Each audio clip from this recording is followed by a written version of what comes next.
Welcome back to the Blueprint to Ultra podcast with your hosts, Stephen Epifano and Jeff Winchester. Our goal with this podcast is to help you put together your own plan for your next ultra. We do this by interviewing a variety of guests that range from back of the pack to elite runners that share their own experiences for us all to learn from. Today's guest didn't start running seriously until he was 42. No racing background. In fact, before his first half marathon, he logged just about 14 runs total. And somehow that wasn't enough of a challenge. Within months, he went finishing his first marathon to hiring a coach and setting his sights on running 100 miles. Not someday, not maybe, immediately. He lives by the mantra, keep climbing, because in his mind, turning 40 isn't the end, it's the halfway point. Husband, father of two, full-time job, side business, and still finding a way to chase something that most people would call crazy. He believes if your goals don't make you question your sanity, then they're probably not big enough. So with that, let's get into it and help me welcome Alex Kuhlman. Alex, thanks for joining us. Yeah, thank you. It's funny. I was wondering what kind of intro you were going to be able to pull off with the limited running that I have. So good job. Oh, we got you, man. We stalked. We did all kinds of research. That's fantastic. Alex, welcome to the show. We are excited to get to know you and talk to you. Like I told you before the show, we do stalk. That's how we found you. We got you on Instagram. We started following some of your stories, your reels and everything like that. And I think you've just got a lot of just great content that you produce. And I think the way you present yourself and the way that you talk about running and talk about your desire to do really hard things is something that's super motivational. And we're going to get into some of your pursuits, if you will. But before we do, we ask a lot of our guests the same kind of question. And it's, as Steve said, you didn't have this extensive running background. So let's just start with the fact that in the fall of last year, roughly, or May of last year, you did this 75 hard challenge, and that's kind of propelled you into this idea. So let's kind of start there and carry us to where we are now. Yeah, perfect. So May of last year, so I would have been 42. I kind of hit a point in my life that I felt like I was settling for being over the hill. Like I was kind of like the best days are behind me and just kind of going into that flow. And I kind of woke up, and my wife works out quite a bit. And I'm like, I got to do a jump start. Like I'm very all in, and 75 hard is definitely that. So started 75 hard, kind of proved to myself that I could do tough things. And then in that midst is kind of when I found running. So you started running and you did your first half marathon shortly thereafter. But why? Like, why running? Why a half marathon? Why a full marathon in the first place? And how did you decide after that even 100's a good idea? Yeah.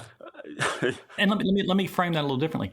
You do 75 hard, and that's to get, to try to challenge yourself and to do things that most people can't do for 75 days sustained, to build a discipline, to be consistent. But that's not all running. So like, why running, and why do you get into that direction? That I used to run for fun, which sounds crazy to some people. Like I've always enjoyed running. This is the first time I really took it in any structure, and it kind of goes back to, there's a book that I read, Michael Easter wrote, called The Comfort Crisis. Mm-hmm. And he talks a ton about how comfortable everybody is. And then they talk about misogi. I might be pronouncing that wrong. And it's a challenge that you do once a year that you have 50% chance of succeeding at. And honestly, my first misogi was the half marathon. I'm like, that felt like a measurable thing that I could do. So I did that, and I quickly realized that it wasn't hard enough. And I got to the finish line. My wife made it a really cool thing. My kids, they had a ton of surprises for me. It was really, really cool. But I remember crossing the finish line. I was like, okay, that wasn't it. Like, I'm proud of myself. Like, it was cool, but it just wasn't the challenge that I was looking for. There's a lot of, I was going to say, there's a lot of people that would read a book like that and be like, okay, that's fine. So it takes a little bit different personality to like read the book and actually kind of instill that into their life, and then say something like a half marathon's not hard enough. Yeah. Like, and it was really interesting because, as I think we talked about it earlier, like I didn't train for the half marathon the way like I should have. I thought that I was, but then you kind of look back at your Strava and it's like, oh, I didn't really do anything. It was just this feeling that I didn't want to settle into like getting old. Like I'm kind of at that midway point of my life. I just wanted to push myself. So the half, got done with that. And then pretty much right away, I'm like, okay, I've got to do a full. And that seemed like this huge daunting task. And it was, because again, I didn't train very appropriately for it. And so that was a big accomplishment for me. But then I think it was like a week before I did that, I signed up with a ultra running coach and kind of knew I was doing a 100-miler eventually. I told my wife, as long as I can finish the full, then I'm going to sign up for 100.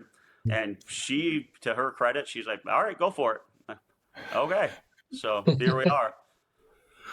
So pause that for a second. You hired the running coach to run an ultra and possibly 100 a week or so before you ran your first marathon. Correct. And it might have, maybe I was like, it's kind of counterintuitive. You realize that, right? Yeah, it might have been, I might have been wrong. It might have been like 3 weeks, because I remember she looked at my Strava and when I was getting ready for the marathon, she's like, you're not running enough to run a marathon. I'm like, and I thought this is a good coach. Yeah, she was pretty blunt. And I think my longest run at that time was like 16 miles. And she's like, you should probably get to like that 18 to 22. So I crammed in an 18-miler, I think, like when I thought I would be tapering. I got that done. And then I'm happy I did. Like, I definitely hit a wall during the marathon, but that was self-induced. Like, I didn't train the way I should have. So got that done, hit the wall at 18, hit a hard wall at 23, where I was like, called my wife. We don't curse very much in my house, but she heard some curse words over the speakerphone, and I finished it. And then, it was like immediately after, I'm like, okay, I finished it. You said I get to do a 100-miler if I get this done. So we are. So it's not going to do this justice for those listening to blow past this full marathon story without sharing something that you wrote in your pre-podcast, email to us. And that's this idea that you didn't know it was okay to walk. Yes. Yes. That's a weird thing of mine. And I definitely got over for Zion, because I walked a ton. But during the marathon, I had a rule that, and it sounds ridiculous, but I had to run the full thing to be considered running a marathon. So I would actually, like, starting at 23, I would get so sore, I'd pull to the side, I'd stretch for a second, and then I'd make sure I walked directly out, so like I could say I ran the whole thing. Instead of just walking and making progress, I would walk to the side, stop, stretch, take a break, take a drink, whatever, and then walk directly back out, and then I'd run the whole thing. Crazy to think of now, but we had Chris Twiggs on, who worked with Jeff Galloway, who that's their whole thing, is run, walk, run the entire thing. He runs most of his under like 4 hours, right, Jeff? And I think the fastest one on record is like 2:16, I think, for a run, walk, run. Yeah, he would hate that. He would hate hearing me say that. I listened to that podcast too. He'd be like, "What in the world was he thinking?" Yeah, Alex, he wouldn't hate it. He'd just kind of laugh. Yeah, it was just, I kind of look back at it. It's like, I don't know why I thought it was better to stand still than just walk a little bit. But I mean, it's a philosophy, particularly in the marathon world. I mean, Nike just got in trouble with their ad had. So it's the idea.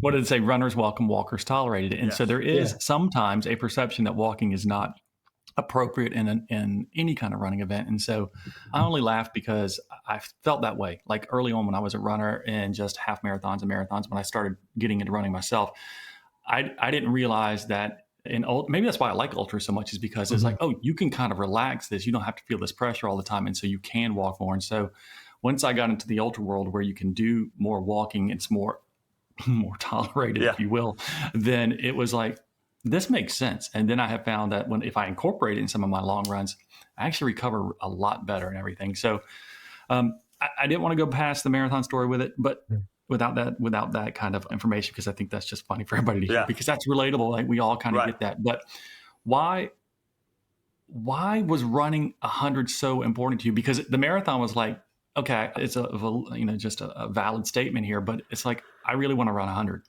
Yeah. Why 100?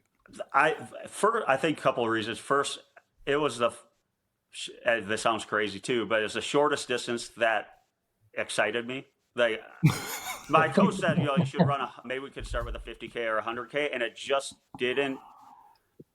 I'm like, I kind of don't want to do a 50K and 100K, which, I mean, maybe I should have, hindsight. And I think the other thing is, like my coach always says, what's your why? That, you know, you need a big why to do it. And I think my why was I wanted to be confident that, you know, if I was sitting in a room with people, like I did something that most, like everybody in that room wouldn't be willing to try. Like I like the idea of doing something that, I mean, everybody I've talked to in my circle that I say, hey, I'm going to do this 100-miler, they look at me like I'm out of my mind. Especially when I say I'm going to try it again after how Zion went.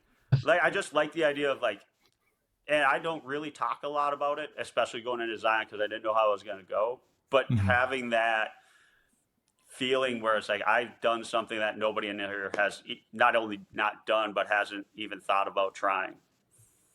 Yeah, I don't think I've heard somebody say it that way. A lot of times we're like, I want to do something that a lot of people haven't ever done. But when you said that they won't even consider trying, I thought, yeah, that's valid too. Well, and like, and I kind of went through the why thing, and I struggled with it a lot because I felt like I was manufacturing one. Like I was kind of like, I want to prove that I can do something hard for my kids, which I mean that is a reason, like, but it's a reason, like, and I've kind of like heard other people's why. I'm like, oh, maybe I'll take that, and it never really was my why. And then I kind of just realized I just want to do something that other people aren't willing to try to do. It's valid. You know, mine is just because I didn't think I could. My first why, because it's evolved now at this point, was simply that I didn't think I could do it. Like, I just don't think I can do something like that. And I was like, I don't like telling myself that. Yeah, I like that. So you can't steal it. Not taking it. That's yours. It has now evolved to the fact that I do hundreds now because I want to get into Western states, and that has become my why. And so, you know, it's just a different why. But we've danced on the topic of Zion, and so we know that, you know, you've got, well, for those listening, they may not know this. They don't know. You wanted to run your first 100-miler. You've never run a 100-miler before. You set out, just to recap a little bit, you did your first half marathon. I think it was August timeframe maybe. And then in September, you hired a running coach. October, you ran your first full marathon. In November, you signed up for the Zion 100-miler because that was going to be your first run at the 100. But you also got into Javelina, which is in October. You tried to get into Leadville 100, but fortunate of God's, which is what I tell all my friends as well, that's probably one of the ones we don't ever want to get into. However, it does seem to be epic. That being said, you did get into Zion and you got into Javelina. So starting in the beginning of the year, you've been working with a coach with the goal of running your first 100-mile race, which a lot of people listening either have not done before, that they've got on their radar, or they're trying to maybe do their second or third one or whatever. But doing your first 100 is one of those things that is just incredibly difficult from all different standpoints. And you didn't have a big running background getting into this training cycle. And so what I want to do is start at the beginning of this year, beginning to prepare for the Zion 100. Now, for those listening to know what the Zion 100 is, I'll go ahead and kind of describe it. It took place on April 11th, and it takes place in Utah. It's near Zion National Park. It is not in the park, which is important to note, because when I first signed up for the 100K a couple of years back, I thought I was going to be running through the park. You're not running through the park. You can see it off to the side, but that's about all you got. It's a beautiful course, though, so I'm definitely not going to take anything from it. The race has a 36-hour cutoff. The course consists of technical single track, ATV roads, and a few steep climbs. The Mondo Z is one of the big ones, along with running on the brutal, I call it brutal, slick rock that eats your legs up on top of the mesas, because that's what crushed my own personal experience. Total elevation gain sits only around 10 to 11,000 feet, which I think is a fascinating number for this race, which is considered very hard from a climbing standpoint because of the way it's situated. That's my description of it. Now, you started in January of this year training for it.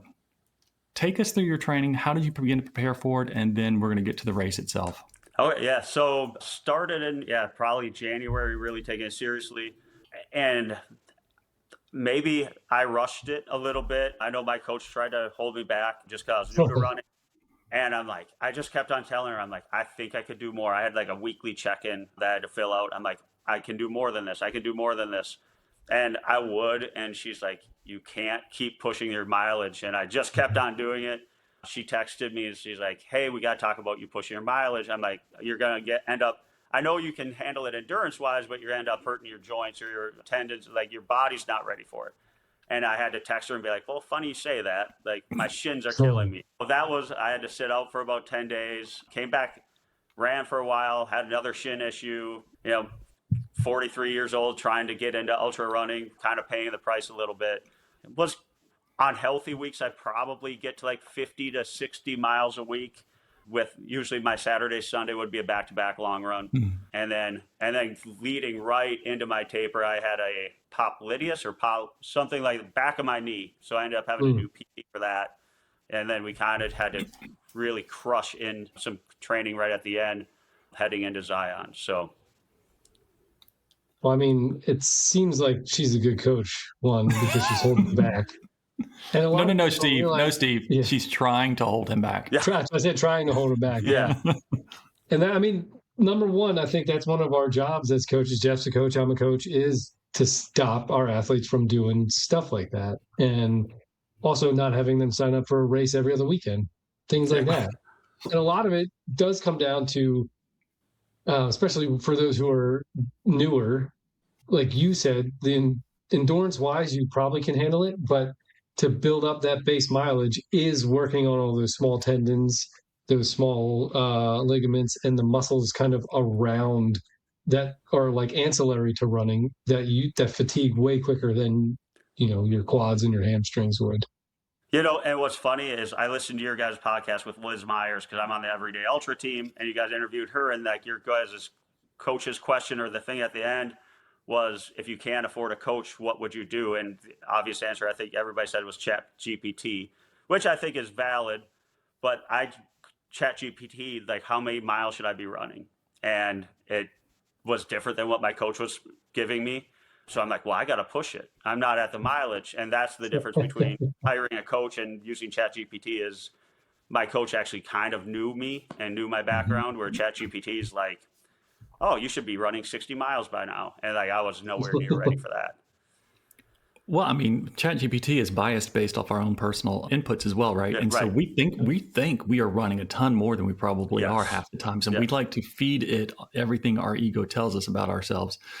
But I'm actually glad you kind of said that a little bit, because not about ChatGPT, but about the injury part, because it is a challenge as coaches that people who get into the sport, we all have gotten into the sport because we're super excited to try it out. We want to do these distances. But when you begin to hear that, it could take you months and months and months and months and months to kind of get your goal race, that kind of dispels a lot of the excitement for people. And they're like, no, I'm fitter than you think, than you know about or whatever. I think I can do this. You just don't understand me. And I get all that.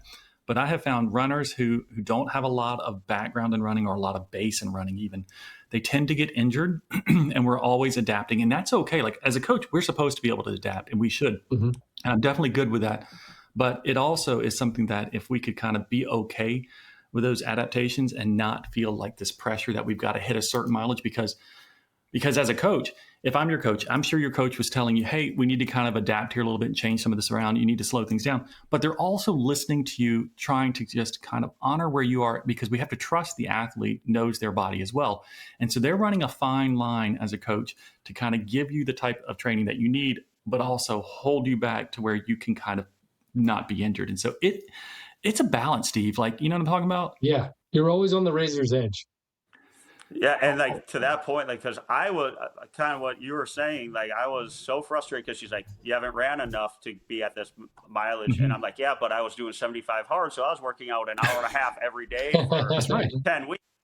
Like, and now you got me running 30 minutes. Like for 10 weeks straight, I've worked out for an hour and a half. Well, it was walks, it was lifting, but it wasn't the pounding on my knees and on my ankles. And like, I didn't understand that, or I didn't appreciate the difference, and she knew, and I just refused to listen until now. Now I'm like, okay, I say that, but then I'm supposed to do an easy run today, and I'm like, I wonder how fast I could run a mile. Right. So. I think a lot of runners that are going through this will deal with odds and ends injuries, small injuries, for a couple years, and then if you stick with the sport, you will find that all that starts to go away. It just takes, and I hate to say that because people freak when I say this, it will take a couple years for you to work through most of these common nagging type things that result as you're trying to figure out what your level of fatigue is and what your body can take. And so even as you're preparing for your October race, you may go through a cycle where your volume has increased maybe at a little bit too high of a level that you may have to adapt back down, because you're still going to deal with this for a little while. But listening to yourself and listening to your coach can kind of still get you to that goal. But 75 hard doesn't do it. Yeah, it did not. It did not. All right. So Zion, I described the race. You showed up. I believe the start time's 5 in the morning, maybe 6. What was it like? Tell me about the race from your perspective. You were excited, I'm sure. I was extremely excited. I felt like I was ready. I think everybody probably does. I got there and was just nervous just because the unknown. Like I've never been to an aid station before. Like that, I was honestly probably most nervous about that. Like I'm like I don't even know what an aid station looks like. I don't know. I in my head I was like, there's gonna be long lines at the water thing and all of this, and then I get to the first one. It's like, oh, like there's nobody at the water station, and like so just like that unknown. I've never had a crew before, so I get to my first crew stop. I'll give my wife like infinite amount of credit. Like she nailed the crewing thing. Like she was much better at her job than I was at my job. Like it was unbelievable. But I thought I didn't love the performance. Like I loved the ultra. Like I thought Zion. I thought they did an amazing job. The crew people were, or the aid station people were awesome. It was like you mentioned, it's gorgeous. As you also mentioned, the slick rock will suck the life out of you. But it was such a rewarding thing, even though it didn't go the way that I wanted it to. Like I think back of it on it fondly for the most part. But So, how would you describe, for those listening, we talked about the slick rock. Like I ran the 100K a few years back. I DNF'd the 100K. I had done some hill work, some training for hills and all this kind of stuff. I did some elevation work. But for me, the slick rock section, which is on top of the first mesa you get to, is called Goosebump, I believe. Yeah. When you get on top of it, and you do it for like 13 to 15 miles of just going across the top of this thing and this weaving, mountain bike type track. Sure. It's thought to be flat because you look at these from afar and they look at these just completely plateau flat. It's not exactly flat. No. It's constantly rolling, small rolling things. So there's no rhythm. Like, how do you describe the pain and suffering that you experienced, because it never stops? It never stops. It is by far give me an incline over that. Like I thought it's almost like running on a road that's just all potholes. And there's just no stretch where you're like, I can just run here, because it's either like there's a dip or there's a ridge, and it's so hard. It's not flat at all. And there might be a little one that you have to climb over, and it's a brutal. I watched a ton of documentaries on Zion. I tried to prepare as much as I can. And then you get out there and you're like, I don't remember any of this being on the documentary. Like this is the slick rock was. They only show the good parts. Yeah, right. It was, and I live in Minnesota, so coming into Zion, we just got out of winter. So I did a ton of miles on my treadmill, and I'm like, well, I'll just set the incline. It's just so different. Like treadmill, I think definitely has a place, and I do a lot on the treadmill, but it is nowhere near the same. So what went well? So we know the slick rock went bad. What went well though? What went well? So I'll go, everything that I went into Zion really confident in went very poorly. And I thought, I never got blisters.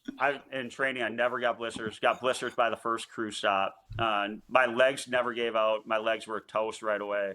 But what went well, my wife and my crew did awesome. I got blisters. She's never worked on blisters before. She taped them up. They never got worse. I thought mentally I stayed in a really good spot.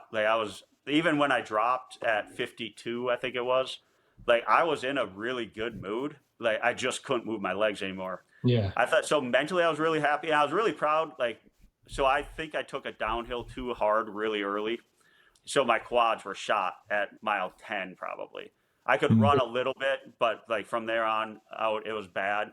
But I was pretty proud of, I was very intentional about adjusting. It's going through a checklist of, okay, I'm going to take out my hiking poles and I'm going to take some pressure off my legs, which I never used my hiking poles leading into it, but I used them for 30 miles probably. I adjusted my sodium. I thought maybe it was a cramp. Then it became pretty obvious that it wasn't quad cramps. It was I screwed them up. I took pickle juice. I did a lot of different things. I texted with my coach, hey, this is what I'm going through. So I was really happy that I didn't just cave and just oh, this sucks, I hate it. I went through probably 25 miles that really sucked. like that were really, really hard and my legs were really toast. So I'm happy I didn't just say, hey, because you guys talked about it in last week's podcast or the last podcast where you're going to DNF before you tell the world you're going to DNF. Yeah. And I think I knew at mile 25 maybe. Mm-hmm. I think I actually texted my wife. I was going back through our text today. I think I texted her at like mile 32. Like, I don't think I can do this. And she's like, you got it. I'm like, I don't think I do. I just couldn't move. So like that part's really hard when you know you're not going to do it. And it's like, I'm going to be out here for 10 more hours just to get the same result. So that part was tough. So let's stay there then. So when you realized you were going to DNF, before you texted your wife, what went through your brain? I was, okay, how do I do this? How do I DNF? Like my wife and my dad flew out. We had friends of ours took an RV out there. My in-laws were down there. So I'm kind of like, geez, I got all these people that came here. We had a texting group that were following me along. I got to tell all these people that I made it halfway. And at that point, I was a third of the way. So I was really frustrated and disappointed in myself because I think I took that hill too hard and I knew better. That's really what went through my head, where it's like if it would have been like my stomach churned at hour 15, I feel like that would have been easier to accept because I don't know what my stomach's going to do at 15.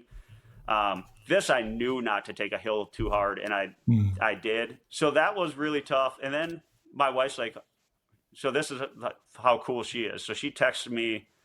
I said, hey, I don't think I'm going to finish this. And she texted me, I'm going to see her at mile 42. So maybe she goes, well, do you want me to walk with you? And she was going to start with me at 85 and do the final. I think it's like 9 miles. So she said at 42, she's like, I'll walk with you. And she from 42 to 52, she walked the whole way and just encouraged me the whole way. And she planned on doing all 50. Which she's like, my plan was to be out here as long as you were out here. Now, I don't know if she could have, but that was her plan. Yeah. Don't say that. Awesome. She could have. Well, absolutely. The problem, she didn't have trail shoes, and she didn't have hiking poles. She just planned on doing a 9-mile victory walk-in, but she was, it was pretty spectacular watching her. And she just the whole way. She was, you can do it. I'm so proud of you. For 9 hours straight. It was pretty cool. So Steve and I have talked about this too. We talk about this topic of DNFing, not just on the show, but we've talked about it, just him and I in conversations preparing for shows or just on the phone, just this is a very common topic and everything. But when you DNF, you've already decided you're DNF, you're walking into the aid station, you've already told your wife at this point, because she's escorting you in anyway. You know it's over. She's going to separate over and go tell all your friends and family that this is what's going on. You DNF, you go sit in your chair. That is when the freaking reality begins to crash in. So you decide, and it makes sense on the way to the aid station to DNF. It makes sense to pull the plug. Then after you pull the plug, there's the other side of that reality and everything. How did you work through the emotions of well, it's official. I actually did DNF. It's over. And then you start feeling, could I have gone further? How did you process that part of it? Yeah, that's because I'll wake up in the middle of the night and be like, I should have tried to get to that next aid station. So I got to 52 and it's 11 o'clock at night, I think. And I was sitting with a gentleman from England, I think it was, and he finished it the year before. And he said, and he DNF'd at the same point I did. And he's like, I was 9 miles ahead of pace last year of where I am now. I finished with 40 minutes to spare. So I kind of knew that I was in trouble time-wise. I didn't, going into the aid station, I kind of thought I was done, but I kept trying to convince myself. I'm like, okay, you're here. I had to go down a hill to get to the next water drop, which you couldn't drop at the water station. So I think that was 4 miles. And then I had to climb kind of a mountain, which was 5 more miles. I'm like, God, I just don't think I can get 9 miles. So we sat there for quite a while, and I'm like, God, I think maybe we should try it. And then I changed my mind. Then I tried to get up, and then we finally kind of came to the conclusion, like, okay, this isn't going to work. And like the craziest part is, so then I went and used the bathroom, and I'm trying to get out of the porta potty, and my wife's holding it, and I can't. It's like this far of a drop off, right? Like you're trying to step down 6 inches, and I can't do it. Like I can't get my feet to move. And my wife's like, well, maybe you can walk out backwards. So I turn around, I'm trying to walk, I can't get. So she just gave me my hiking poles. I just fell forward. I'm like, okay, like it was probably time to be done. So it was, but that is right. Like I knew I wasn't done, or I knew that I was probably not going to finish. Well, for sure not going to finish, but I did feel like this obligation that, okay, like I owe it to myself, owe it to the course, owe it to, like, I want to get as far as I can go. And there's still a part of me that's like, I knew I wasn't going to do Flying Monkey, which is a really steep decline because my quads wouldn't let me do it. Like I knew that wouldn't be safe for me to do. So, but I'm like, I kind of still question, like, okay, did the idea that I knew I was going to DNF either way make it so I didn't keep going? My wife disagrees. She's like, there's no way you could have made it up that hill. But there's a part of me that's like, I think I could have made it up that hill. Like, she's like, you couldn't get out of the porta potty. And that's true. But I wasn't getting back into a porta potty, so I should have been fine. Yeah, you just had to climb a mountain. Yeah, just had to climb a mountain. Like, yeah, it was. But that is a hard thing to decide where, like, because once you're done, you're done. Like, and it's like I don't want to say those 52 miles go to waste, but it's like, okay, like if I went back next year, I got to do all those 52 again and then keep going. And you do kind of kick yourself where it's like, God, like, am I really done? Like, and then it's like, should I sit here longer? But the longer I sat there, the worse it got. I mean, it for sure was time for me to be done, but you do, like you said, like you do kind of kick yourself where it's like, could I have gone further? Maybe if I went further, maybe things would have changed. And like, you kind of go through that in your head, but like when I think in reality, like that's what I had for that day. That's awesome. You couldn't DNF at the water spot because it's a water only station.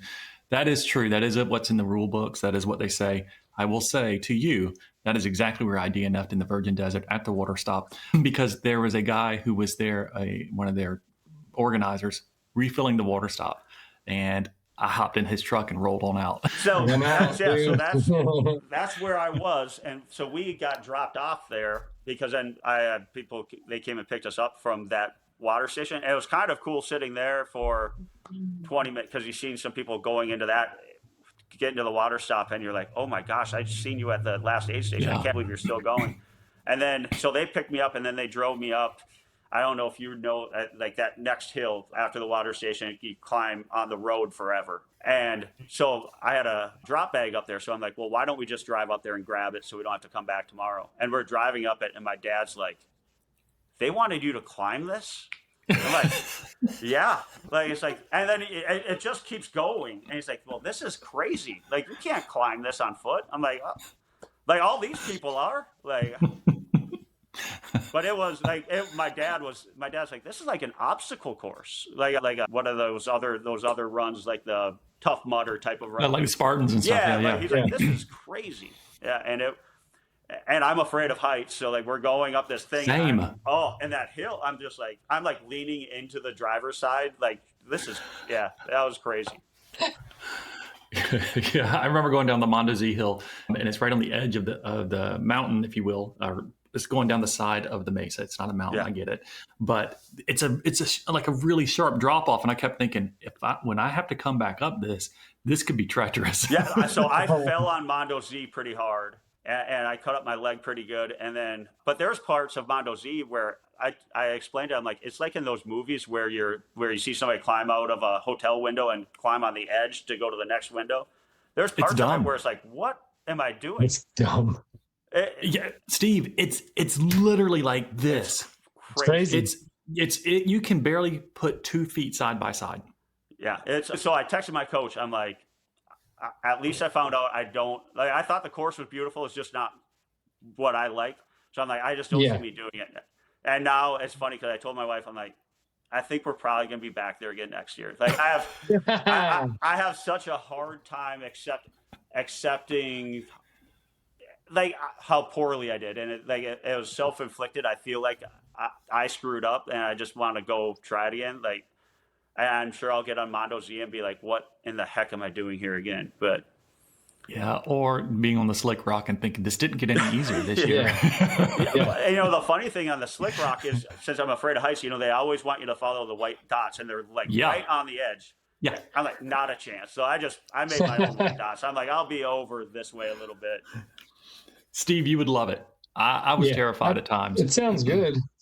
There's an out and back that you go on a little outcropping too, and I thought, why do we have to go all the way to the very edge of this and turn around? Like, this is they want you to, you have to hit like a button out there. Yeah, it's dumb. Everybody's out there like taking pictures. Yeah, and like doing like the Titanic pose, and we had like 30-mile-per-hour winds, and they were and I see them taking pictures, and I like crawl out on my hands and knees and take a picture.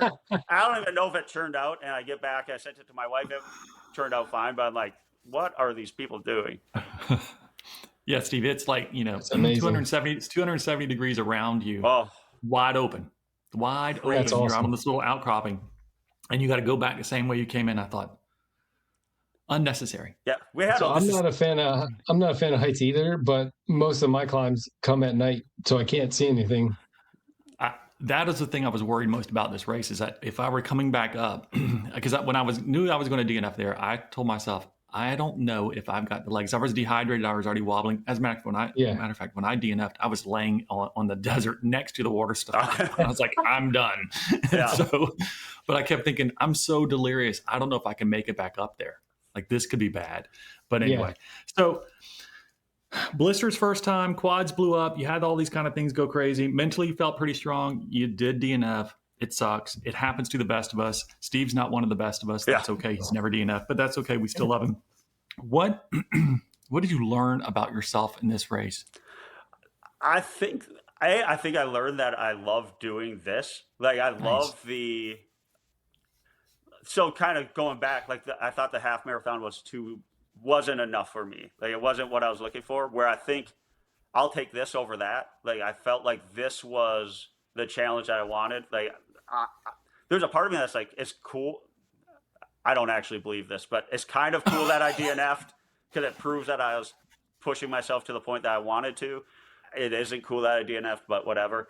So I like that. I think that it showed, like, it's something that me and my wife love to do together. Like, she loved her aspect of it, and she crushed it. And she had like spreadsheets.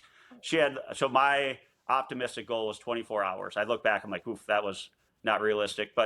And she didn't tell me, but she had like a 26-hour, 27-hour, 28-hour plan in her 3-ring binder.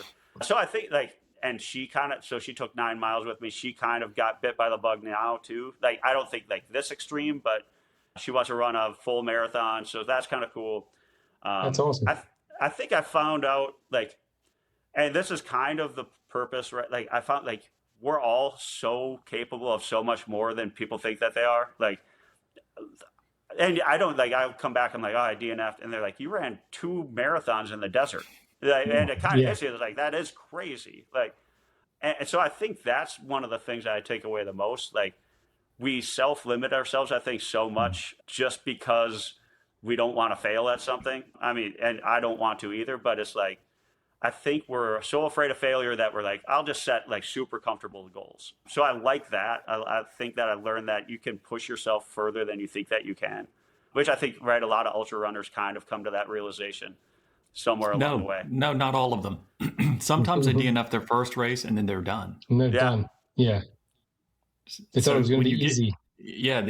Because social media makes it look easy, right? And that's the problem. I thought about because I watched like the David Roche Leadville movie, and you know, like everybody thinks, oh, this is so cool. Like, look how, and it's like, you got to realize you're going to climb up a hill for as long as that movie was.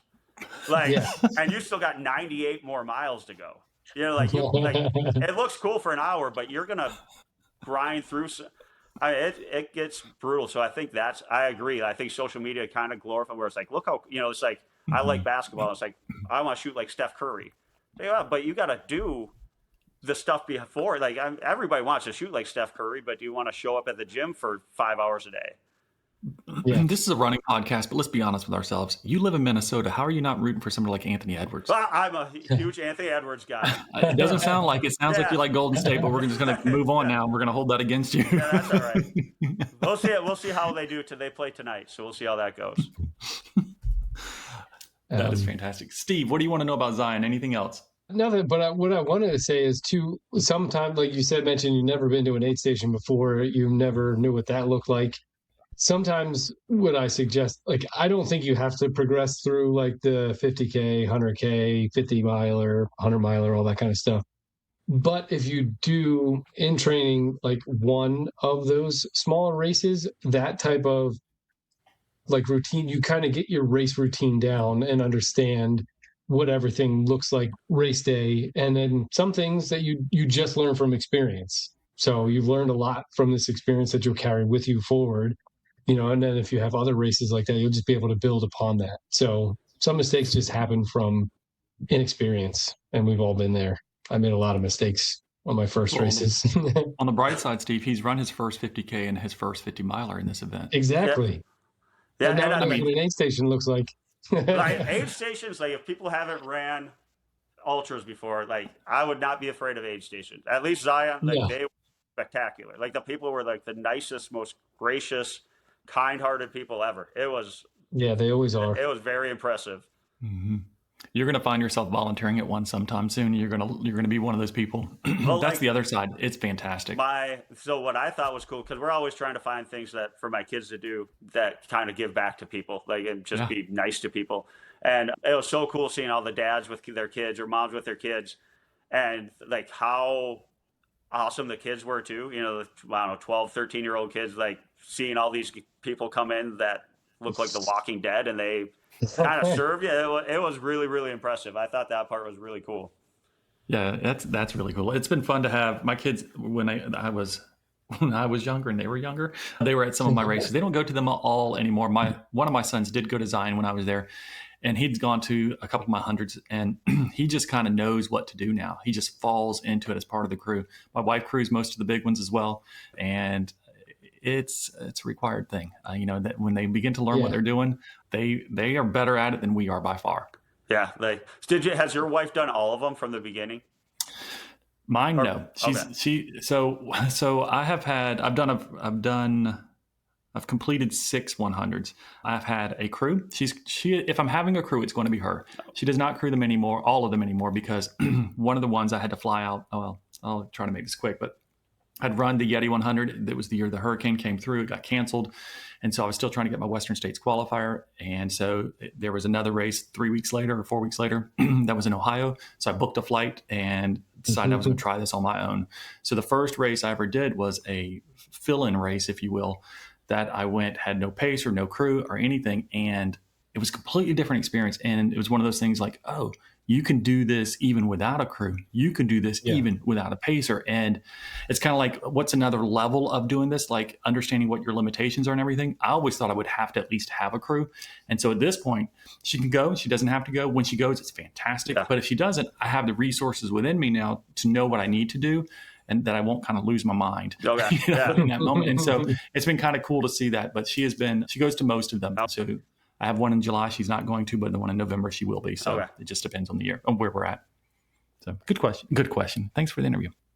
You got it. Just kidding. So let's move forward, though. So we don't want to live in the past, because I'm sure you are no longer living in the regrets. You've got all these lessons you've learned about it. Well, we're going to say you're not living in the regrets, Alex.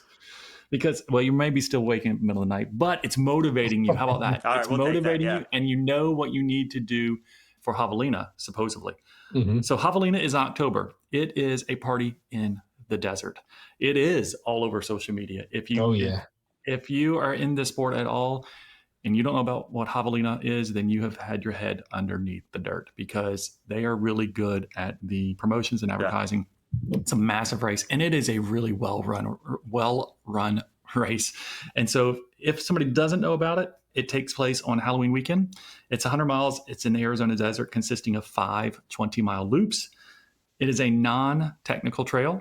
It's relatively smooth and has a total elevation gain of around 6,000 feet for the entire 100. It is completely different type of course than the Zion 100. The difference in that is a positive. The negative about the javelina, it's in the Arizona desert in October, and it is hot, hot, hot, hot, Yeah. hot. Mm-hmm. And it has cactus that some people land in, but we're going to assume you're not going to fall into the cactus.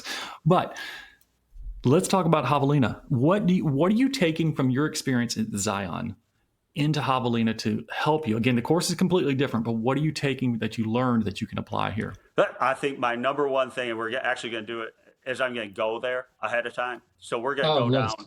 I think we're actually going to go down on Memorial Weekend, just so it's obviously way in advance. But like I talked about with Zion, I watched all the documentary. Like it just didn't look the same. So I'm going to go down and get some loops in over the weekend just to get a feel, because it's I think I've looked at it, it's like 10 miles uphill, not drastic, but 10-mile incline, 7 miles down. And you do that 5 times, kind of just at a synopsis of it, what it is.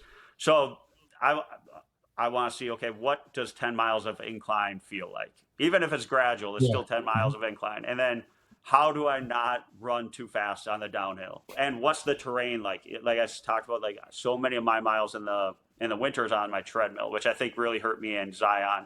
Now I'll be able to run outside, but outside of Minnesota is a lot different than outside in Arizona. So I think that's my number one thing is we're going to get down there at least once just to run on the terrain a little bit. So I'm excited about that. I think the other thing is I'm hoping that I'm mature enough to be conservative with my goals. Like, it's like, okay, like just finish it. Like you don't have to, like at Zion, I'm like, okay, I'm going to get in and out of aid station super fast. And it's like, and you realize then at the first, it was like the third stop, I think, you see all these people that are like literally relaxing and I'm like, geez, look at all this time they're wasting. And then it's like, then they pass you. And it's like, oh, maybe they figure something out. So I think that's another thing that I really want to finish it as fast as I can, but I'm not the top of the top. Like, obviously, like spending an extra 2 minutes at an aid station isn't going to change anything for me. So I think I'm going to go into it a little bit calmer mindset where I'm not like, okay, I got to get in and out and I got to make sure that I'm on time and I got to make sure all of these things are buttoned up. And I'm just going to try to be mature with running and just, okay, relax. Like you got a long ways. Like I think back Zion, the hill that I took that I think is what hurt my quads. That saved me like 2 minutes, like at the most. Like if 2 minutes ruined the whole race. Like if I like just relax, like that's what you wake up in the middle of the night thinking like, geez, I wasted for 2 minutes. I put myself through that. So I think that's going to be one of my biggest things is just calm down. Like, you know, partially because of where I was in the race, everybody's walking, right? Like, because you kind of fall into like your pace, like, and it's like, you know, I was like, oh, I don't really want to, I want to walk as little as possible. Then you realize like, it's not a marathon. It's completely different than a marathon. So I think that like, A, I want to get down there and I want to run the course a little bit. And B, I want to go down there much more conservative, much more realistic, I guess, hindsight looking at it. Like just my goal is I want to finish, I think the cutoff's 30. Like I want to finish, just get done in 30 hours. Yeah, I think that's smart. We often look at our goals as an ABC goal, right? And A goal is always the fastest goal or the best goal. And then B and C and all that way. And then C is like the worst goal. It's like, 30 hours. Yeah. Right. I encourage myself first, and even the people I work with, let's just reverse this order. If I were to tell you that you are going to finish this ultra, are you going to be happy with that? That's the first thing. And if that's the first thing, if that's the most important thing, then let's make that the A goal. And then if we find that the race is going well and you're 20 miles in and you're still feeling really good, cool. Maybe maintain that same pace for a little bit longer because you're doing really well at this point, you know, and then start working into your pace a little bit more if you want to. And you will find that if you can pick up momentum, you're going to actually work to a old A goal, which you've called now your C, and you're going to get a faster and faster time because of how you feel the entire race. That, like, if you just have to flip the thing, because if the most important thing is to finish, then why is the most important thing in your training 24 hours? Right. That's a good way to look at it. It's true. Like, because I look back, like I would have been right. Like I think my difference between success and failure was if I made it in the cutoff. Mm-hmm. And I do, I mean, it's easy to say because I have 40 miles left, but like, I felt like I was in a really good spot physically, like other than my quads, and mentally. Like, I just wish I would have given myself the opportunity to see if I could have finished in 36 Mm-hmm. hours. The problem is I kind of ripped that chance away because I tried to save 2 minutes at mile 8. Right. That's right. Yeah. And Jeff, Yeah, I stole that from you, the goals, because I think it was so good. Because and then mentally, you're not fighting yourself the entire time. Keep dropping down into different goals the whole time. You're building up to the other one. Right, because you're always getting negative. Every time you have to reset your goal, like, oh, I'm not going to make 24, now I'm going to make 25. You're like, oh, I guess I'm going slower, but that's okay. And you keep trying to convince yourself it's okay. Like, if you consider it success to finish a 100-mile race, start there. Yeah, start there. I love that part where you said like you're working your way up to different goals. Like, because I noticed that with myself in the Zion one where it's like, oh, I'm not on pace. I'm 32 minutes behind. That might mean that I'm on this pace now. And it's almost deflating every time you have to turn the page, so to say. Where if now you get to turn the page in a positive direction, then you're cooking. I learned that lesson at the only time I've gone sub 24 at a race was I was 12 and a half miles away from the finish before I gave myself the mental belief, oh, you could go sub 24. Like, you could pick up the pace even more. Like, you can do this. And it was like the realization of that next step, like allowing yourself that moment of like, oh, wait, like you're doing really well. Because every time I was like, I'm going faster than I've ever gone, but sub 24, let's just keep that out of the brain for as long as possible. But eventually I'm like, holy crap, like you are about to go sub 24 if you just maintain this certain level and kind of pick up a little bit.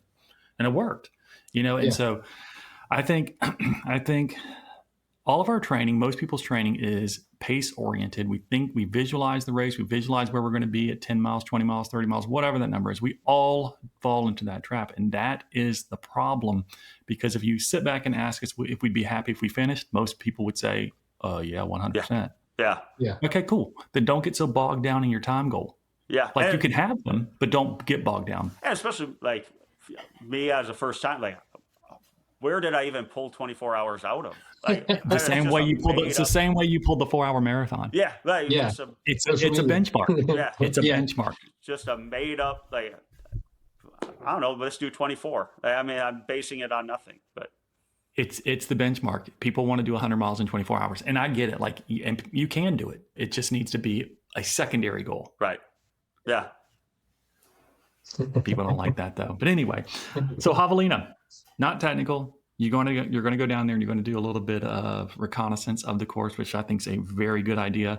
You're going to drag your family down to the desert in May. It'll be nice and cool, I'm sure, at night. How are you going to prepare for the heat? Because Minnesota doesn't get quite as hot. It doesn't. So my goal is I'm going to try to run in the heat as much as I can here. Which in the summer, like, we do get hot, we do get humid. So like the June, July, August, I'll be able to replicate it close-ish. Yeah, like it won't be dry here. Like I mean, we run through 80% humidity, but so there I'll be able to get a little bit. I think we're gonna have to make some trips. I don't know a ton about heat training. I know a lot of people talk about sauna work, so I might have to dive into that. But my primary goal is June, July, August, you got to run like in the heat of the day. Like, it's not like I can't use the excuse like, oh, I'll run, at 7 tonight, it's going to get cooler. Like, that's the point, is to find the hot part. And to deal with that, since I've started running, I really haven't gone through a summer really. So I got to figure out like how do I, 92 degrees, how do I handle 92 degrees on an 8-mile run or 12-mile run? And just trying to build that up. I don't know how my body will react to that, honestly. Dialing in your hydration and your sodium and stuff like that, especially in the heat, that'll help you out immensely. That's how you keep moving in the heat. Yeah, and we talked earlier about things that went good at Zion. Of all the things I thought would go bad, like, I think I did a really good job with hydration and nutrition. Obviously, going to be different in Javelina. Just like the amount of water I'll need will definitely be higher, but like, I'm like, okay, I've never taken this many gels, and it kind of just, until the very end, actually went really, really well. And you'll be practicing all that during the summertime too. Yeah. Yep. Yeah. So one other thing, I guess, that strikes me that's different about where I live on the East Coast in North Carolina. It's different for me when I went out to Zion. It's going to be the same thing that you experienced there and also at Javelina. And I think in Minnesota, you're going to be a very similar area as me. You don't deal, you're not used to being fully exposed. Like I run and there are trees. There is all this kind of, like there's trees, there's things around me. And in the desert or even in Zion, it was just clear, like flat, everything. And I just felt completely exposed all the time. Like, does that bother you at all? It does. I even noticed it at Zion a little bit, which it was 70, I'll say 72, something like that. But you're on that mesa and it's like, there's nothing there. My calves right now are still peeling. I'm like, ooh, they got that very white skin got down there and it got burned pretty good. So it does where you have no respite from the sun. Like it's going to pound down on you they got Javelina for whatever, 12 hour, 18 hours, whatever it is when the sun's up. And like, it's not like, okay, but in, 100 feet, I can see some shade that I'm going to run into. Like I'm not going to have that. So that's going to be a lot different. So God forbid I just run one here in Minnesota without I'm used to it. Like just Just got to find an open field where it's just the sun all day and just run around the track the entire time. Yeah. So I definitely agree that you should run when it's hot. Your coach can talk to you about a heat training protocol also as you get closer to the race, where you get into a sauna generally around 2 weeks beforehand for your race and everything. And your coach can teach you all this. They sound like they are fantastic. So that's one heat strategy to prepare, but you also want to think in terms of heat strategies during the race. And so some things to start thinking about, and I know we don't necessarily have time to unpack all these right now, is how are you going to stay cool? You are going to be exposed. Like, how are you going to cover up a little bit, maybe to kind of make sure you don't have all that skin exposure going on. There are a lot of people who wear sleeves and things. And you're like, why are you wearing sleeves in the desert? It's to cut back on some of that. They're actually cooling sleeves. So understanding different strategies that you can use for staying cool, I think would be very important for not only you, it's what most of the runners out there are doing. Yeah. So, and I did get some sleeves. I didn't wear them at Zion. Wasn't out there long enough. They had like the ice hats and the ice bandanas. I haven't gotten any of that yet, but I know I've looked a little bit into that stuff, and just everything I read is like ice, and stay wet. Like that seems because you'll dry off immediately. Yeah. And Alex, that's different than where you live, because I live where it's humid also. And so what we're trying to do is figure out how to stay dry, right? Right. Yeah. And so our clothes, we go in and we can just wring them out like we just took a shower outside. He's talking about the fact that you want to put ice all over you and be soaking with it so that you can it'll just evaporate and you'll be cool. You can't duplicate that where you live. Right. And so when you're putting ice on, you're just adding more to the slop running down the back of your body, right? So that is the difference. But I think knowing how to cool off with ice is critical. And you're okay to get doused down with water in the desert. That's exactly what you would want to do. Yeah. But if you're doing that over here, you don't want to do that.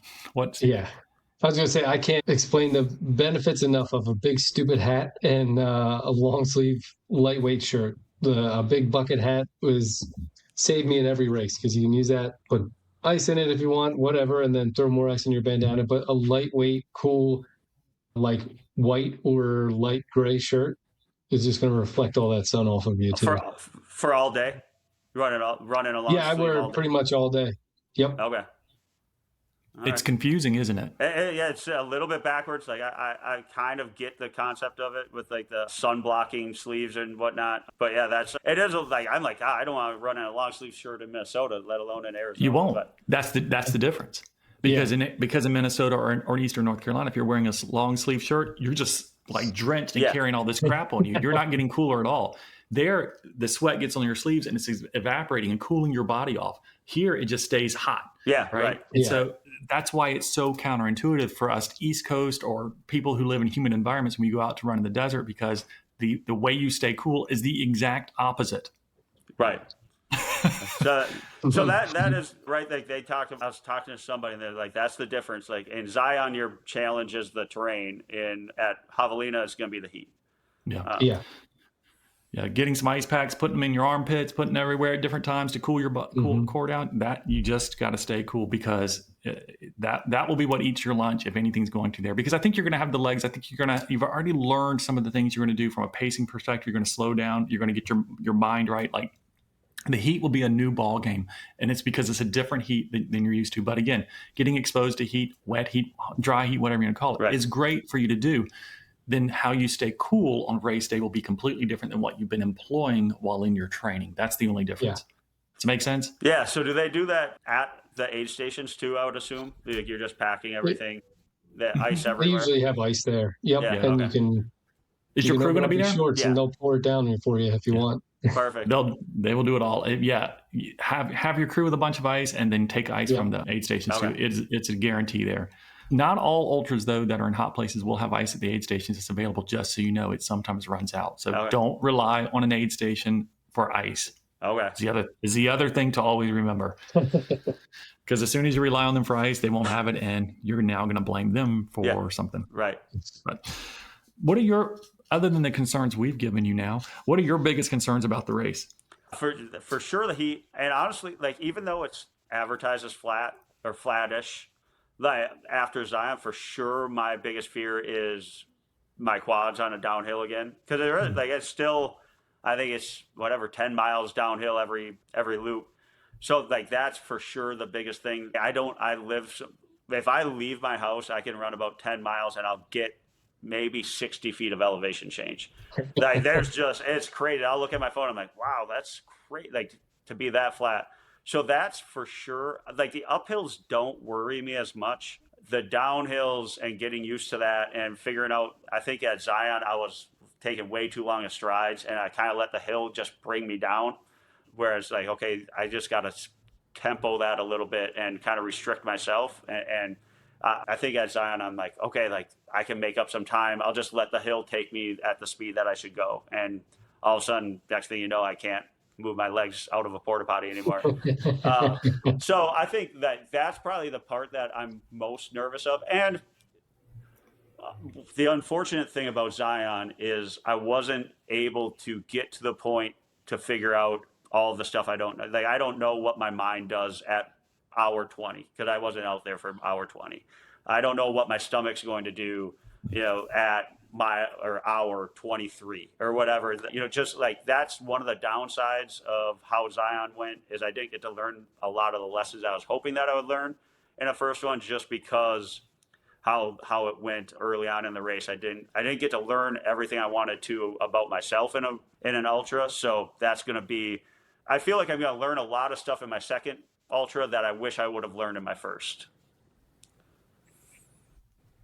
I mean, maybe. Probably. Yeah. Right. But I also think that what you learned in the first one here is huge. Like it is not everybody who recognizes that you got to put your anxiety and the self-imposed pressure in check. That is a really hard thing to learn about yourself, particularly in these races. Like if you are already recognizing, having done one ultra, that sometimes you self-impose pressure by having some expectation on top of yourself that causes you to create anxiety, to make you feel overwhelmed, to make you feel pressure to kind of move. And when you do that, you make bad decisions. So you actually learned I think a huge lesson in actually on how you want to approach a race from a strategy standpoint. And I would say at Javelina, when you run that race, if you want to run the downhills, you can run as hard as you possibly want on loop 5. Yeah, there you go. Right. Yeah. Right. I want you to blitz down the hill on loop 5. Who cares? Right. But make that the goal, that you want to run loop 5 as hard as you possibly can on the way down. Yeah. I'll take that. Like, cause but that downhill, I don't know how now back interviewing you guys, how do you take downhills? Do you chop your feet? I don't know how to do it. There's an art form. Yeah, there's an art form. Like you said, you can't take big strides. It's almost like going uphill, how you take an uphill efficiently, shorter strides, feet underneath your hips, slight forward lean. You lean into the downhill a little bit where that'll take, because what happens is when you take bigger strides, you start leaning back, you start pulling on your quads, you start pulling on your adductors, and that's where you start to get those problems. But if you lean into the hill a little bit, and keep your feet underneath of you and just kind of trust where your feet are going to fall. I usually scan like 3 to 5 feet in front of me and then just let my subconscious decide where to put my feet. Especially if it's not on a technical trail. And just kind of, you can run the downhill and you can run it slower. You just think light feet and you don't pound as hard. Yeah, I think that's what's going to add, Steve, because I think the confusing thing for a lot of people is we say to lean forward going downhill. We're like, well, that just makes me run faster. And the problem is when we're running faster, to what Alex was saying, is that we start stretching our legs out because we believe running faster is stretching our legs out further. I think you can lean into the downhill, but you've got to learn to have your strides really short so that you're not hitting the brakes, because every time you overextend your leg, if your leg is shooting out in front of you going on a downhill, you're braking. Like you're literally just packing your kneecap like with the bottom of your leg, like you're just killing yourself. And so you've got to take the small steps regardless. And I mean, that's the art. The art of going uphill and downhill is the short steps, because if you're overstriding, you're always creating problems for yourself. Right. And it's easy it comes naturally to do that uphill. Downhill, like it's almost, you have to really be intentional about almost restricting yourself. Yep. Because in the uphill, you're leaning forward too, right? Yeah. Uphill, you're leaning forward too. Yeah. So, but you're not leaning forward your hips, right? Right, Steve? Like we talked about, you and I before. Pivot at your ankles. Yeah. Pivot at your ankles, not at your hips. You're not laying on top of the hill. Yeah. And that's where your blisters probably came from too. One, because you were probably comfortable on the treadmill or the road run, and your feet didn't slide around as much in your shoes as they did when they're on the trail, because you're hitting all different kinds of rocks and everything. Yeah. So your foot was moving all over the place. And I don't know, but you also, if you heel strike on the downhill, you're getting all that force. You're probably putting blisters on the back of your heels, and that's where the calluses form and everything. I bet he had them on his toes. I bet he had them on the tips of his toes. I had a brutal one on my toe, like on the tip of my second toe, that hurt. Yep. My dad goes, it looks like you're having, because we were taking a bandage off of it after I DNF'd. It's like, your face looks like you're having a baby out of your toe. Like it hurt so bad. And then that was like when I took my shoes off at mile 18, the first crew stop. I texted my wife. I'm like, hey, we're probably gonna have to look at my feet. So I looked, and like I had big blisters on both of them, and my mother-in-law is like the sweetest lady ever. And she was there, and she's very expressive, and she's like, oh my goodness. And my wife's like, he's fine. And I kind of like, I see that too. Like, I don't know if I'm fine. Like, I thought the same thing with my blitz. Like, I thought the uneven terrain, I'm so used to treadmill miles, and my feet sliding around was probably what caused that. Do you know how to stop your feet sliding around? I don't know how to. Well, I can't remember the name of the type of way you can tie your shoes, but you can change the way you tie your shoes to lock is it a loop lock? Is that what it's called, Steve? Do you know? Heel lock. The runner's loop. Yeah. Mm-hmm. Where you kind of cinch your lace a little bit to the top of your foot a little bit better than what we typically do, because we typically tie it down and it's on the top of our foot. Yeah. But this is a different style of tying your shoes, that you use those little holes, the little eye holes at the very top of your shoe that most people don't use at all. Yeah. They leave those open. Those are really important. Okay. Like if you use those, you can actually tie it. It's called heel lock, I think you said. You can look it up on YouTube. Okay. I can message you. I can send you the link after the show, because I do it on all my shoes now, because that's what happened to me in one of my first ultras, is that tips of my toes all got blistered, because I live in a flat area too, and I wasn't used to doing uphill and downhill, and my feet were sliding in the shoes. And so if your feet slide in your shoes, they're smacking into the top of your shoes all the time. And that's where the blisters come from. And so you do a heel lock in order to keep that shoe more tied to the foot, and your foot itself not sliding inside the shoe. Okay. I think there's another thing I stole from your guys' podcast. I think you had a foot doctor on that talked about toe caps. So when I got to the station, I'm like, she's like, I don't know. My wife's like, I don't know. Should we try one of these toe caps? I've never used them. I'm like, well, it can't be worse. But I think we put it on too late. But the funny thing is, trying to take that thing off that night was so painful. Man, that was, of all the things, like that toe hurt so bad. Alex, you didn't listen to the full episode then. Do you know how she told you to take it off? No. Just let it stay. Let it come off on its own. It doesn't have to come off anytime soon. We have this desire to take it off immediately. She said eventually it'll come off. Just let it fall off on its own. I didn't remember. I got to listen better. And then we had another guest who talked about it who uses those types of things, and he said just smear baby oil around it, and that will also help loosen up, but allow that to kind of sift up underneath it for a bit. Don't just try to pull these Band-Aids off your blisters, because Just if there's rips the blisters underneath blister it, off. you're just ripping it off. We use the scissors. So I think it was like, I think my wife was just mad that we stopped at mile 52. So I think she enjoyed it. She was just like torturing my toe, I think. It's like, this is what you get for stopping at 52. You know she's going to listen to this. Yeah, she probably agrees. She's like, yeah, you're right. That's fantastic. I'm excited to see how Javelina goes. I guess one other question for you is, I wanted to know your expectations for the race based off what happened. For Javelina? Yeah. My expectation is I do think I'm going to finish it. I'm very confident I'm going to finish it.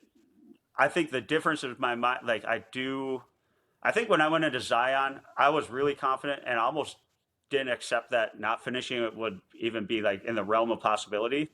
Like I didn't, which seems crazy, right? Because half the people don't finish Zion every year. I think this year was a third didn't finish it, but it never entered my mind. Like I remember I looked at the pacing thing. I'm like, well, 30-minute miles, I can run a 30-minute mile. Like, I mean, how hard could that possibly be? So I think going into this one, like I think you do have to accept, like there are things that can go wrong that make it so you either don't or you really got to dig deep. So I do think I'm going to finish it. But I also think that I'm going into it with a mindset that I know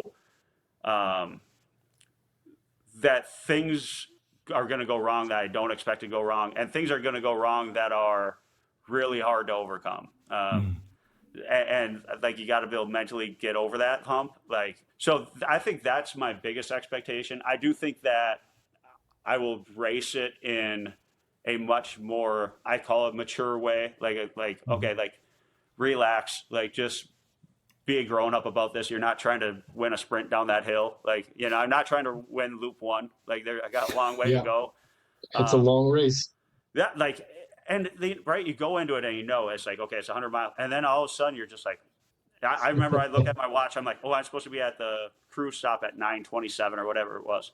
And I'm like, oh, I'm going to be 9:32. And you think like that's a big deal. And then you realize like how dumb that is, right? Where it's like, that's 5 minutes and optimistically going to be out here for 24 hours. And I'm freaking out about 5 minutes at mile 18. So back to your question. So I do think I'll finish it. I think that I think I'll probably go out much slower than I did, but I think I'll be much, much more in control, both mentally and physically. I think mentally I'll be more realistic with my expectations and not be like, okay, like I got to do this. I have to be at my cruise stop at whatever time, 10:26. It's like, it'll be my cruise stop before 11 sometime, whatever. So I think that's probably the biggest thing for me is finishing it and then just relaxing a little bit and enjoying it. I told somebody the other day, like you can get lost into like your watch and you can get lost into stressing about it and your race plan and you kind of forget. I mean, like Zion, every once in a while I'll pick my head up and I look around and it's like, this is the most beautiful place I've ever been. Yeah. And instead I'm looking at my watch to make sure that I'm on the right pace that I'm supposed to be on. So, so I think that's I think my legs will be ready. I got 6 months from this week, I think, to get ready for it. I feel I'm recovered from Zion. Took me a little bit. First couple of days, I had to go down the steps on my butt because I couldn't step down. So I feel good now. So, and then, and I think I'll go into it with a much more mature and realistic mindset into it.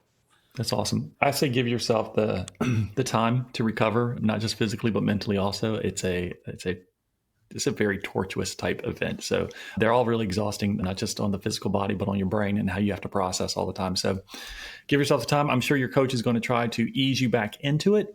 And you're going to have to trust your coach in the beginning and to know that they have a plan to get you there. So I think it's fantastic. And I believe you have found your misogi, I think is what we call it here. Perfect. I think so. I think it's, not to go on another tangent, but it is the coolest like group of people. Like when I was in Zion, I was hit a wall. I walked with a guy from, God, where the heck was he from? Uganda. So he walked with me for never met him before. He's like, I'll just pace you for now.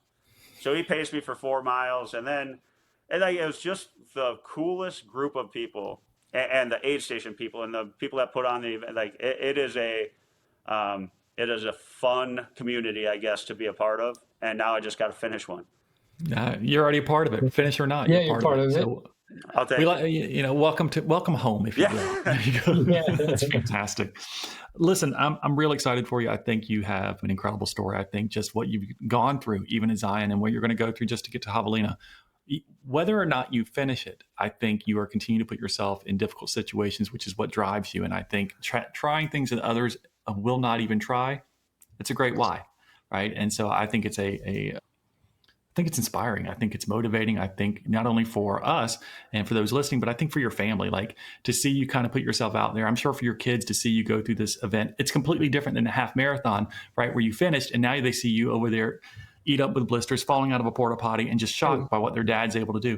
And that kind of stuff leaves a mark on them. And I think it's just a way you can kind of continue just to inspire your own family. So kudos to you for that, man. Thank you. I appreciate it. It's funny you say that because my son Carter is like big dad fan. Like he's like, he'll get it next time. This is so cool. Like my daughter Harper, she came into our front room I think it was like 2 days ago, and she's like, well, AK, which she never calls me AK. Like, I don't like first time I'm like, okay, go on. And she's like, I don't know if it was a very good idea to start with. I'm like, okay. She's like, well, your marathon was hard, right? I'm like, yeah. She goes, well, maybe you should have did like a 50K. I'm like, who are you? Like, where, like you've been talking. She's the practical side. Yeah. She's very like, maybe. She's your mother-in-law. Yeah. She's like, maybe you could have worked your way up. So now all the time she's like, well, maybe at basketball tonight, maybe I'll work my way up to making layups instead of just rushing right into it. It's like, goodness gracious, girl. That is fantastic. Well, we are getting close to the end of the show and everything. And so one of the things we do, Alex, at the end of most of our episodes is we get a question that a listener has sent in, and we read that on air for ourselves, Steve and myself, to answer, as well as our guest. And so we invite our guests to answer. Sometimes they have an answer, sometimes they don't. It's okay. So you don't have to have a right or wrong answer. There's no pressure there. The pressure is really on Steve and I, and oftentimes we completely screw it up too. So it's okay. So the question, though, comes in from Linda. She's actually sent in a couple of them. So this is another one of hers. Her question is about sodium testing. And I thought it was appropriate since, you're going to be dealing with heat going into Javelina. So this may be informational for you as well. But her question is NIX, N-I-X, and or H drop, which is a small h in the word drop. So NIX and or H drop for sodium testing. Are they worth trying, and is one better than the other? If not worth it, other sodium testing recommendations? That's the question. Me or you, Steve? I think it's worth it if you're having like issues or you want to know your numbers. I think that's worth it. But if you feel like you're fine with it, then maybe I wouldn't spend the money on it. But data is always good as long as you don't get kind of locked into the data. Some people feel like see numbers and they just obsess over it. And then I've only had clients that have dealt with like the NIX and the precision one. So I think the NIX would be a good way to go. Just know that you're probably never going to be able to replace 100% of that. Whatever your sodium loss is and your fluid loss is during a race, you'll never be at 100%. So I'm probably a big fan of these types of things, a little bit different. Like I like anything that gives me information. And I do, though, agree with you 100% that sometimes we can get overly obsessed, kind of like, Alex getting lost in his watch and not paying attention to the video of Zion. Like we don't want to get overwhelmed with data, but sometimes data is helpful. And I would advise runners to look into this other than a sweat test. So this is sodium testing. This is figuring out what your salt concentration is when you sweat. That's different than a sweat test. So that's what this does. So I think if people deal with dehydration, particularly with those who struggle, they've DNF'd because of dehydration, or they are not sure why they're always feeling fatigued in a run, particularly when it's hotter, or their energy levels low and stuff, they probably have some sodium imbalance they need to take a look at. And doing a sodium test gives you an idea of the amount of sodium that you could try to replace, but not trying to replace 100%. Most runners aren't putting in enough sodium, but I also don't want them to hear that and think, I'm just going to go get me a salt shaker and just start trying to down it. Like, we're not trying to get over the top here. So a sodium test kind of gives you more valuable data. Now, they're not all 100% effective. They have different levels of, I guess, variability and validity to them. But the NIX is something that you buy, and it has patches that you put on, and you have to buy replacement patches. H drop costs a little bit more. I think it's like $250, and you don't have to have replacement patches. It's just a one-time buy, and you can monitor your sodium loss or sodium test whenever you want to. So that's the difference between the two products. I think Nix is about 150, 175, but then again, you have to buy the patches. I think something to that effect. I looked at it like a couple of weeks ago, Linda, so I apologize for not knowing the exact numbers. But anyway, that's what I would say. I think they're worth trying. I think that depending on your desire to spend money or not is good. You can also go and get a test by Precision Hydration. They do labs all over the country. You can look up on their website. They can tell you where you can get a sodium test, and they can go get it done one time there. I think that's a couple $100 too. That's where I had mine done originally. So I got now it's your turn. perfect Alex. question. I did the H drop. Yeah. I think I'm going to go in and get the precision test. The H drop, I had a pretty wide range. I used it for about, I actually have it in a spreadsheet. I think maybe about 40 days or 40 different runs. And I got a fairly wide range of different results. So for me, and it could be user error, so I'm not like, I know a lot of people really like it. I didn't love it just because I didn't know which number to choose off of. I kind of just took all those numbers and took an average. Yeah. So it didn't work for me. It's good feedback because I've never used it yet. So you found like high degree of variability of the test on you. Yes. Yeah, so because that's counter to what precision hydration will tell you about your salt concentration levels. They're going to tell you that number is pretty consistent. So if you're finding variability, that's the question mark. I would definitely be confused by that. Yeah, so I was, and I don't remember exactly what the varies, but it was fairly wide. And that's what I've heard too, is that it shouldn't vary very much. Correct. So, and again, it could be I used it wrong or whatever, but I use it, and I use it for a pretty wide amount of runs, and I end up with a pretty wide range. But it's super easy to use. It's like a strap you put along it, like your bicep, and yeah, you don't have to buy patches or anything. You just keep reusing the same thing, and it goes into my phone, and you enter in a bunch of different information on it, or you can, kind of like whatever info you want to say. And I mean, it's easy to use. I just had varying degrees of success with it, I guess. That's good to hear. So, Steve, you know what that means? We need to reach out to Nix and H Drop and see if they'll sponsor us. Get them all. Yeah, exactly. There you go. So we'll be willing to try them out and tell them whether they work or not. I was like, God, I don't know. I hope they don't sponsor here. I'm like, I got to H Drop. So, Alex, we're not sponsored by anybody. Perfect. We have no sponsors, none of that going on. But, if they want to, sure, we'd be willing to try it. But my problem is I don't mind trying people's products. I just tend to tell the truth about it. Yeah. So if I don't think there's anything wrong with that. No, I think it's helpful. And I think most people want to know, how it works for some. So I think that's great feedback. I have not heard that from others, but I haven't talked to many people that tried H Drop either. So that's a newer product on the market. I know for Nix, people have liked it as well, that they've found it pretty reliable. So that's really good to hear. But so yeah. So Linda, thank you for taking the time to send that question. And if you are listening and you have a question that you want to have Steve and I butcher and mess up and do our best at, send it in. We'd love to have it. You can send it in anytime. You can send it through social media, through our Instagram account, or you can send us an email. And we will take that, add it to our list, and we will read it on air, like I said. But for you, Alex, again, thank you for joining us on the show. What's the best way for people to follow along with you and Javelina? Either probably I'm on TikTok and on Instagram. I'm kind of just learning how to do those. So it's at second_half_strong. Awesome. The second half strong, and on either one of those.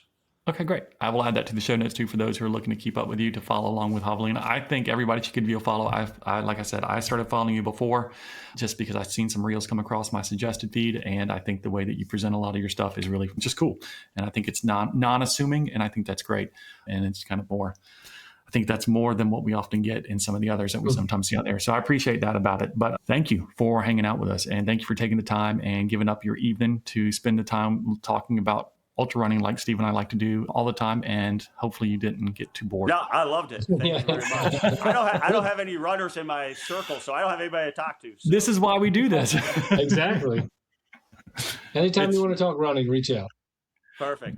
Yeah, our wives get tired of hearing about it also, and so this is why we now podcast, so that we can talk about running all the time. And I have found that most other runners are like, this time flies. I was like, yeah, because you'll never get to talk about the thing you love so much. So, but thank you for sharing with us about your journey. Thank you for being open and transparent. I mean, I know a DNF is not always exciting to talk about, but for me, it's the reality of what we do in this sport. We roll the dice, we live on the razor's edge, and that's what it means to do this. It's a hard sport. And so thank you for that. I'm excited to follow along, like I said, with your journey on Javelina. Steve and I will both be tuning in to kind of see where you go, but thanks for joining.